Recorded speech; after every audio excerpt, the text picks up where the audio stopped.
two of these things that I want to go there a bit fast. Okay, now we had the graph, so we will come back to graph and we will see examples, more examples of this. We already talked about trees, etc. But and we have seen some even algorithms that solve the problem on trees. But for general graphs, these are generally we want to scan these graphs. So you have this called graph traversals.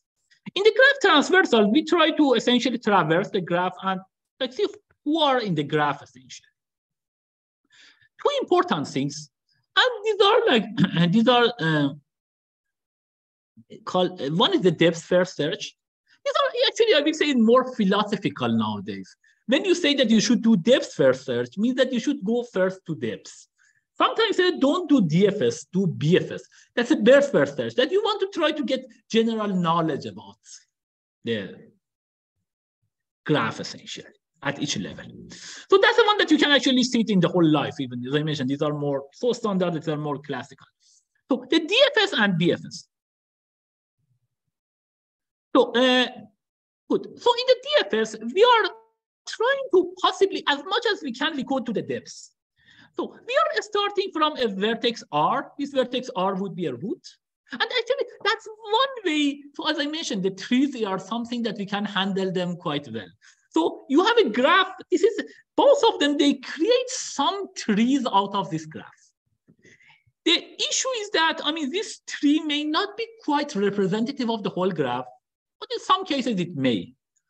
But not always is the case. So the other agents may play important role. But for some problems, actually, as long as you get one tree, then you can solve the problem on tree and you're fine.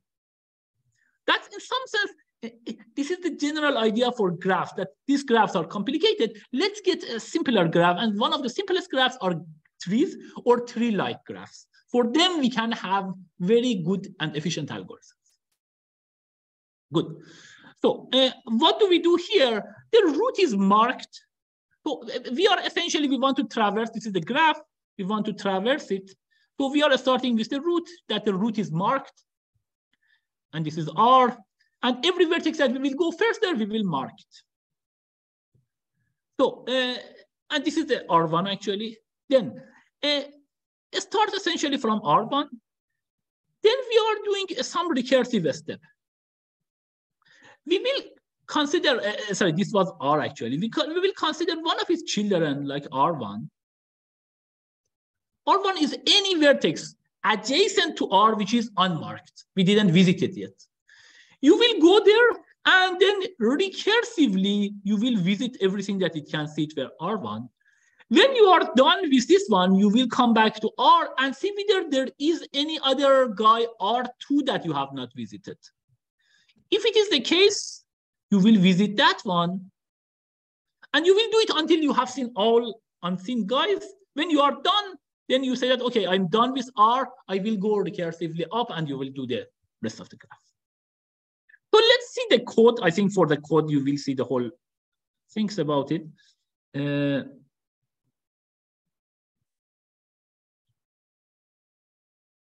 Good.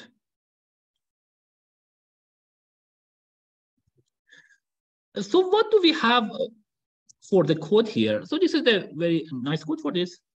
Like, what do we do here for DFS? We are starting, we go mark V. Mark V essentially means that put mark in array, something like this, called an array mark. V is equal to, I don't know, true or 1.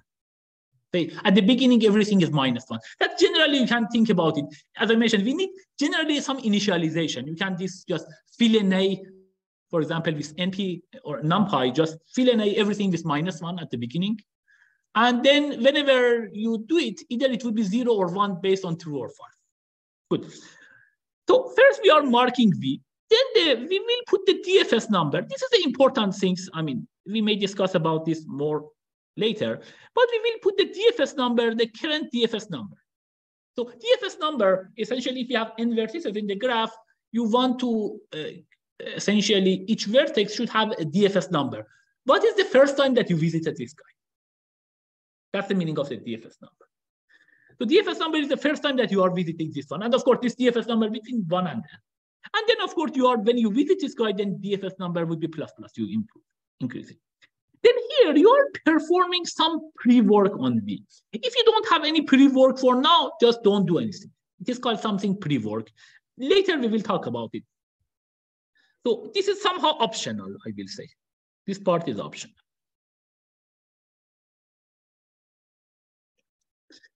Then we are, okay, then what do we do for all ages, V and W? If W is unmarked, it means that it is not visited. Unmarked is not visited.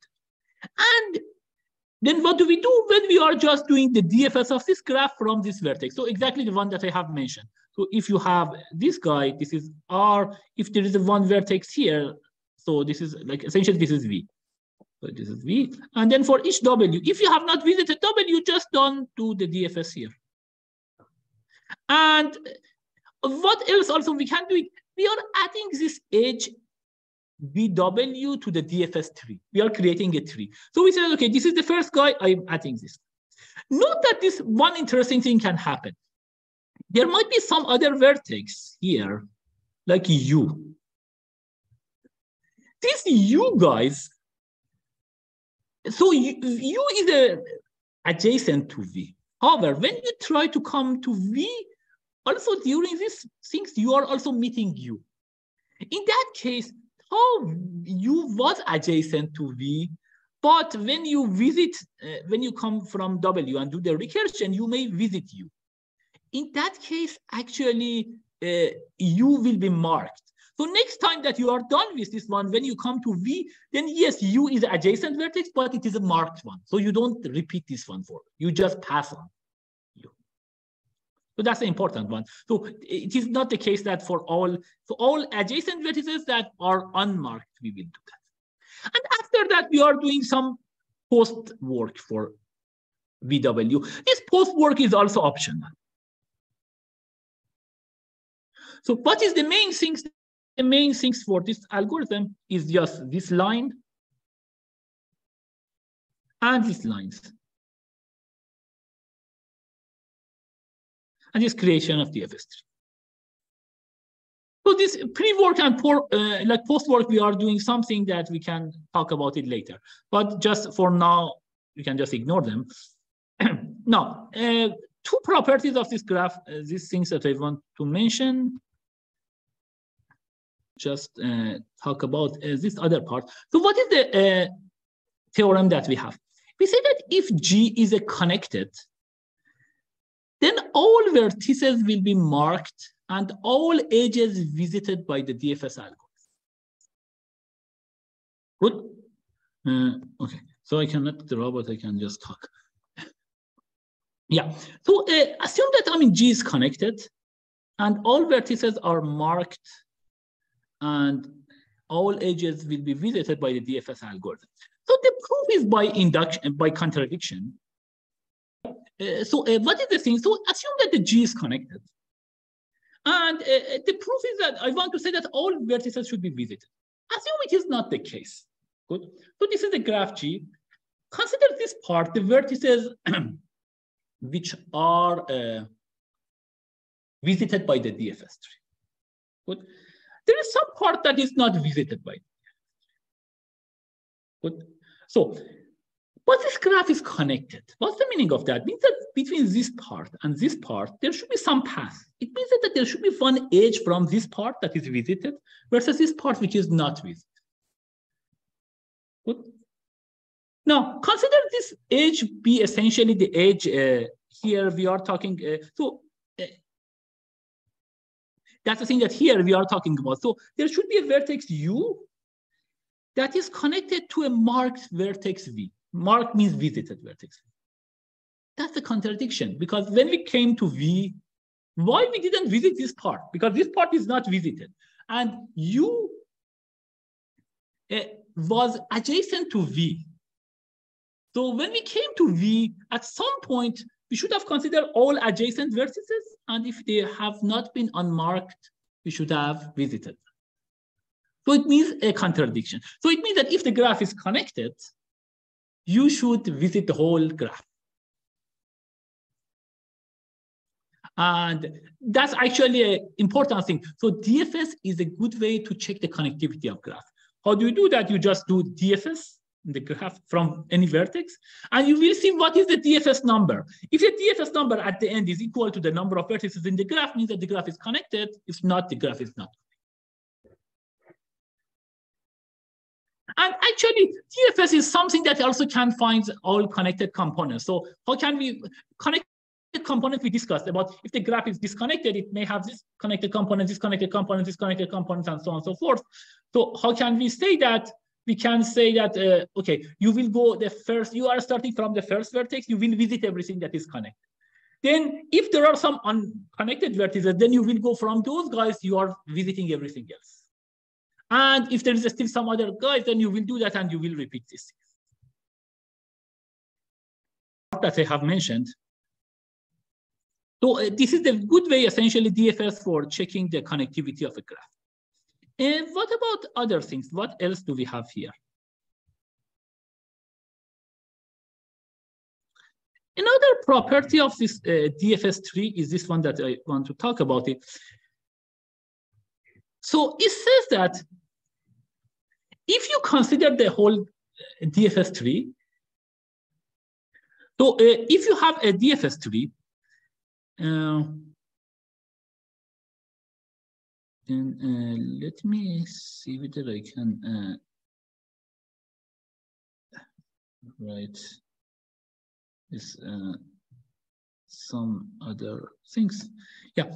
So what is this one? So it says that every edge, this is another theorem. Every edge in G not belonging to T connect two vertices of G, one of which should be ancestor of the other in T. What's the meaning of that? So let me just do this one. I think I have a PowerPoint.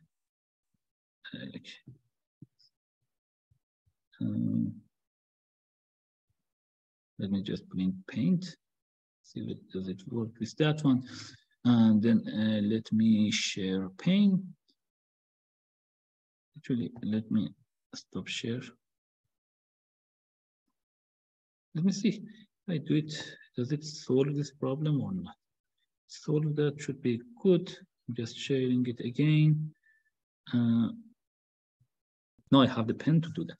Now, what is this one that said that? It said that every edge in G not belonging to a tree. So this is the DFS tree that I have created. Good. This is the tree that I have created. So there are, of course, this tree. How many edges a tree can have on vertices? N-1. So the graph might have n square edges. There are lots of other edges that are not in the tree. Good. But what does it say? This theorem says that if there is an edge here, this edge, let me just erase this one. Good. I cannot have an edge like this in the graph. So no edges of this type can be on the graph. This is something it is called a cross edge. Why? So, and this guy, you see that this guy is not ancestor of this guy. We will say one vertex is the ancestor of the other guy if the other guy is the grandchild of this guy. And grandchild means child of. This guy is not a grandchild of this guy. This guy is not a grandchild of this guy, and this guy is not an ancestor of this guy. It says that all the edges that we will have it would be something like this. Goes from some guy maybe to here. Good.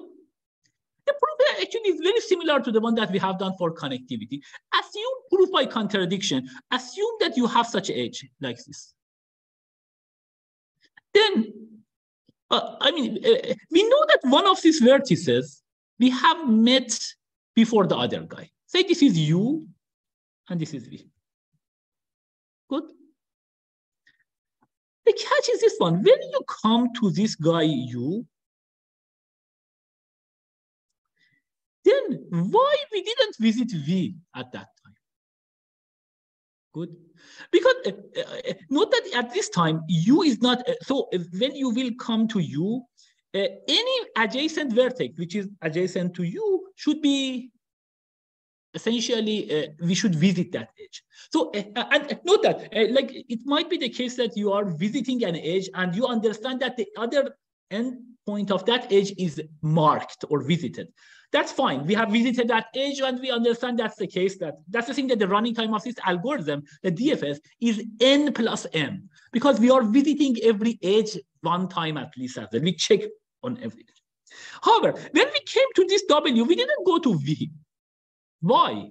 Because this, if this, the only case that is possible that we don't go to V is that V was when we came essentially to some children of this guy. So the only thing that can happen that this vertex V, that was, so we had this tree and we have this V and U that we discussed. So we came to V, but we didn't see U. Why? The only thing that is possible is that this V, this U was some essentially ancestor of this guy that we have visited when we have seen W. So sorry, this was V and this was U. And then the only reason that we could not see U or don't mark U is that we went to the children of this vertex V, and then we found U somewhere else. In that case, the edge U to V would be an ancestor grandchild edge. So it cannot be the case that we don't visit U and then we will understand from some other, like top down of this tree, we essentially discover U. So that's essentially the main properties. And so when we are doing a DFS tree, it means that there is no cross edges. Again, cross edges means that every edge, either it is in the tree or it should be between some vertex and one of its ancestors, or some vertex and one of its,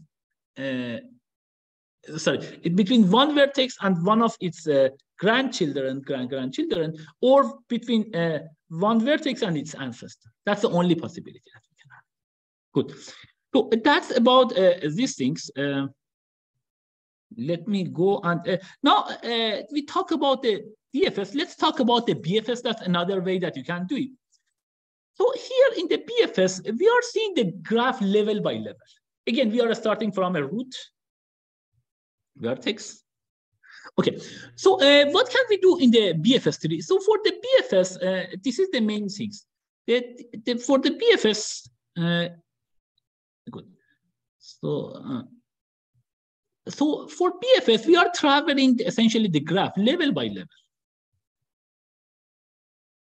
We start from vertex V. We are essentially seeing all its children. And then from the children, then we go all grandchildren and so on and so forth.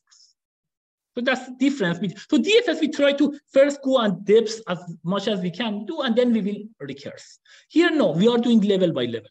So what is the algorithm? The algorithm is very, very similar. I mean, in terms of the structure is similar.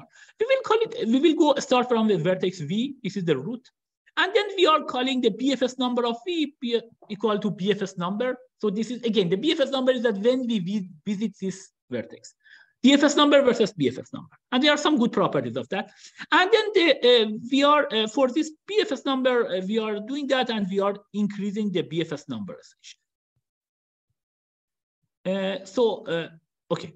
So then there is a level of V. Level of V is that, like, what is the, so this vertex V, what is the shortest path in terms of number of hops from this vertex? From there. So vertex V is the, like here, so here we are starting from a vertex V, and this algorithm is not a recursive one. So that's the reason actually we are just putting the BFS number is equal to 1, and this vertex V is the root, and the level of the root should be 1. So this is the vertex V that we are starting from. Then what do? Then we are using a queue. We are putting this vertex V in a queue. What was the queue? Essentially, the queue is that first come, like first in, first out. That was the queue. So you are putting essentially V here.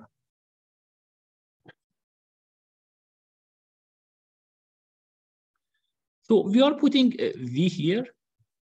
Then after V, what do? We will go, so this is the queue that we are putting this queue there. Now,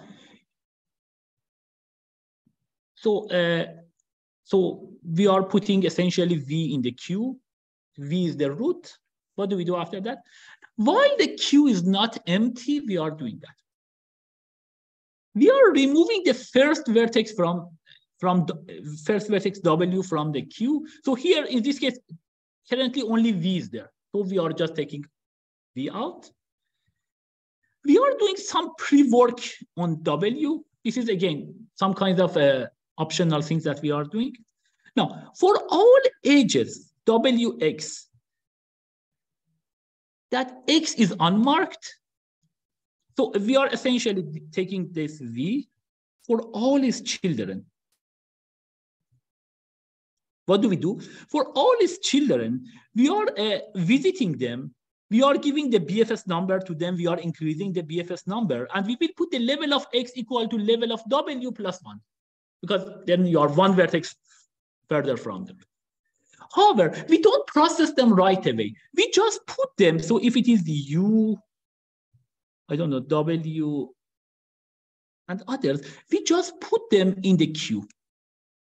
So we have deleted V now, but now we are putting essentially U here and then W here.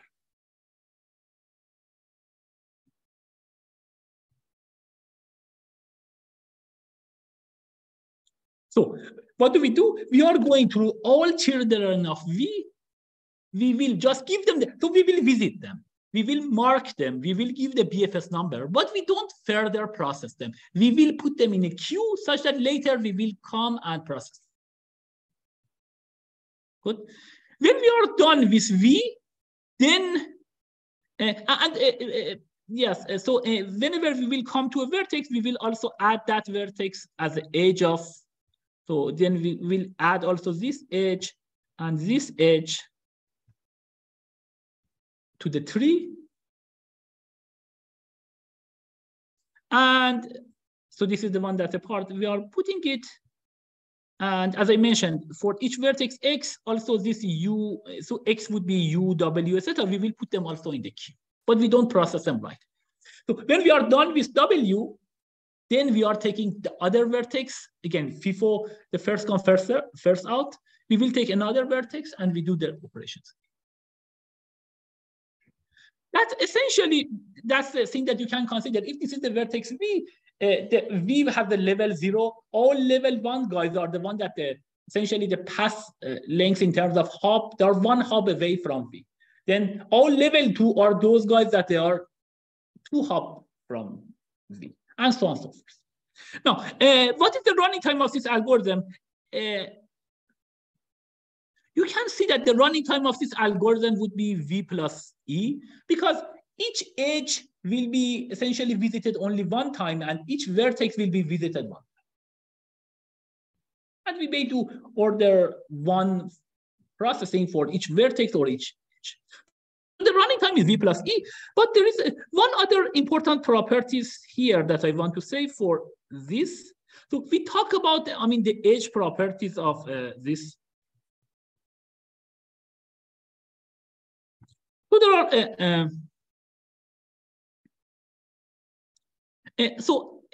this is the first theorem that we have it here. So what is the first theorem? It says that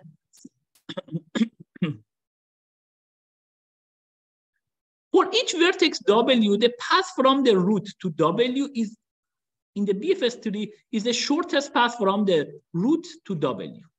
So this is the proof by induction. You can say, actually, say that you have done, like, of course, the only vertex of distance 0 from V is itself. Then you will say that all, this is by induction, essentially basis of the induction, that you have done all vertices that are at distance I from vertex V. Then we say that we are correctly find all vertices of distance I plus 1 from V. Why? Because this I plus 1 guys, these are any vertex of I plus 1. If you consider, if you consider a vertex of I plus 1 that its distance to V, so this is the V, so this is V, and this is a vertex, W, that the distance from V to I is I plus 1.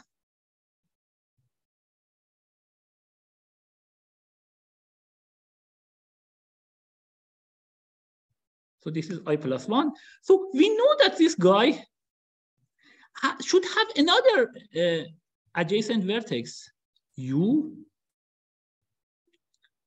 such that the distance of U to V is at most I. Because of induction hypothesis, we found U correctly. And we mentioned that the level of U is exactly I. Now, when you visit the U, then at that time, W would be one of its children that we will visit, and that would be level I plus. That's essentially the proof that you are finding the shortest path. Another property that is important, so it said that if, let me clear this one.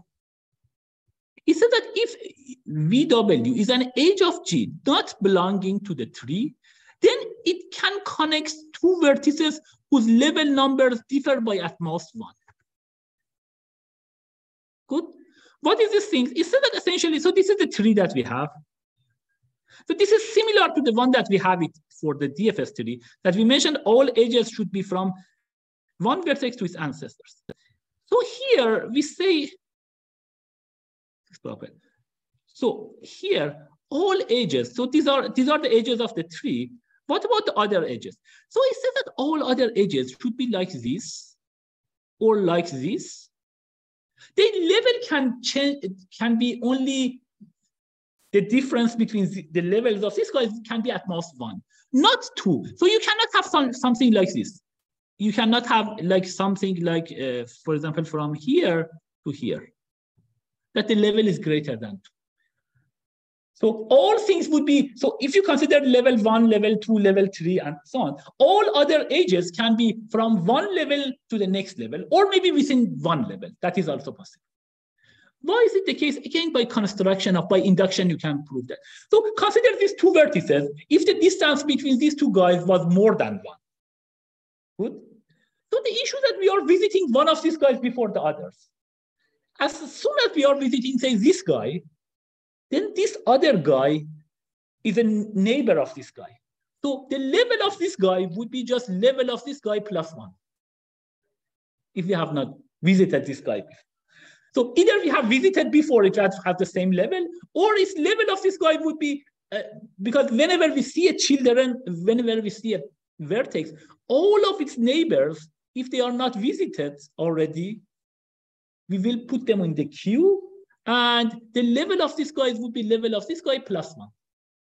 So it cannot be the case that here, one vertex, we will have it that the level of these two guys are differ by more than 1. Always the difference between if any edge which is not in the tree, the difference on the level would be at most 1. So that's a property of this one, and that's actually some good properties that we may talk about them later. So no cross edges for this. So no cross edges